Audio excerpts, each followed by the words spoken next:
ఇన్ని రోజులు తన వెంట నడిచిన ప్రతి కార్యకర్తకు అలాగే తనను అభిమానించి తనకు ఓటు వేసిన ప్రతి ఒక్కరికి బుట్టా రేణుక ప్రత్యేక ధన్యవాదాలు తెలిపారు. కర్నూలు జిల్లా ఎమ్మిగనూరులో ఆమె సమావేశం నిర్వహించారు. ఎన్నికలలో గెలుపు ఓటములు అనేది సహజమని, ఒకరు గెలవడం ఒకరు ఓడిపోవడం సాధారణ విషయమేనన్నారు. తను నమ్మి తన వెంట నడిచిన ప్రతి కార్యకర్తను కాపాడుకుంటామన్నారు. మళ్లీ 5 సంవత్సరాల తర్వాత మళ్లీ ఎలక్షన్లు వస్తాయని, అప్పుడు గట్టిగా ప్రయత్నం చేద్దామని బుట్టా రేణుక అన్నారు.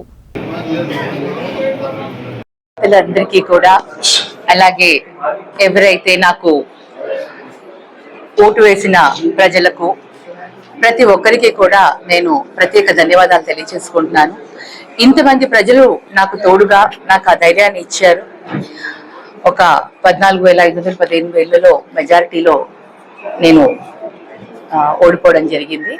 కానీ ఎంతో మంది ప్రజలు ఎంతో మంది కూడా నాకు నమ్మి నాకు తోడుగా ఉన్నందుకు ప్రతి ఒక్కరికి కూడా నేను ధన్యవాదాలు తెలియజేసుకుంటున్నాను. ఈరోజు క్యాడర్ అందరూ కూడా ఎవరు కూడా నిరుత్సాహపడొద్దని, వాళ్ళందరికీ కూడా ధైర్యంగా ఉండమని తెలియజేస్తున్నాను. గెలుపు ఓటమిలు సహజం. ఒక పోటీ అన్న తర్వాత ఉన్నప్పుడు ఒకరు గెలవడం ఒకరు ఓడిపోవడం అనేది ఎంత సహజమో, ఈ రోజు ఎలక్షన్ లో కూడా ఒకరు గెలవడం ఒకరు ఓడిపోవడం కూడా అదే సహజం. సో ఎవరు కూడా నిరుత్సాహపడకుండా ధైర్యంగా ఉండండి, ముందుకు వెళ్దాం. మళ్ళీ మన పార్టీ పుంజుకుంటుంది. మళ్ళీ కూడా మన అందరం కలిసికట్టుగా ధైర్యంగా ఉంటే ఏదైనా సాధించగలుగుతా అని ప్రజలకి నా కార్యకర్తలకి అందరికీ కూడా తెలియజేస్తున్నాను. ప్రతి ఒక్కరికి కూడా అండగా ఉంటాము. అందరం కలిసికట్టుగా ముందుకు వెళ్దాం. మన అందరం కూడా కలిసిగానే ముందుకు వెళ్ళి మన విజయాన్ని ఇంకొక 5 సంవత్సరాలు, మళ్ళీ 5 సంవత్సరాల తర్వాత మళ్ళీ ఎలక్షన్స్ వస్తాయి. మళ్ళీ పోరాటం తప్పదు. అప్పటికి మనం బలోపేతం ఇంకా స్ట్రాంగ్ గా ముందుకు వెళ్ళి పబ్లిక్ కి సర్వీస్ చేసి ప్రజల్లో ఎక్కడ మనం ఇదిగా ఉన్నామో తెలుసుకుందాం. మళ్ళీ మనకి అవకాశం వచ్చింది, మళ్ళీ తెలుసుకునే అవకాశం.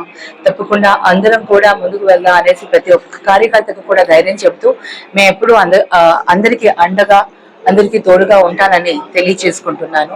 మరి ముఖ్యంగా ఈ రోజు ఎమ్మిగనూరు ప్రజలకి వాళ్ళందరికీ కూడా అందరూ కూడా నాకు చాలా శాతం వరకు ఓట్లు వేశారు. కాబట్టి నేను ఈ రోజు ఆ తక్కువ మెజారిటీతోనే ఓడిపోవడం జరిగింది. సో ఓటు వేసిన ప్రతి ఒక్కరికి కూడా నా ప్రత్యేక ధన్యవాదాలు తెలియజేసుకుంటున్నాను.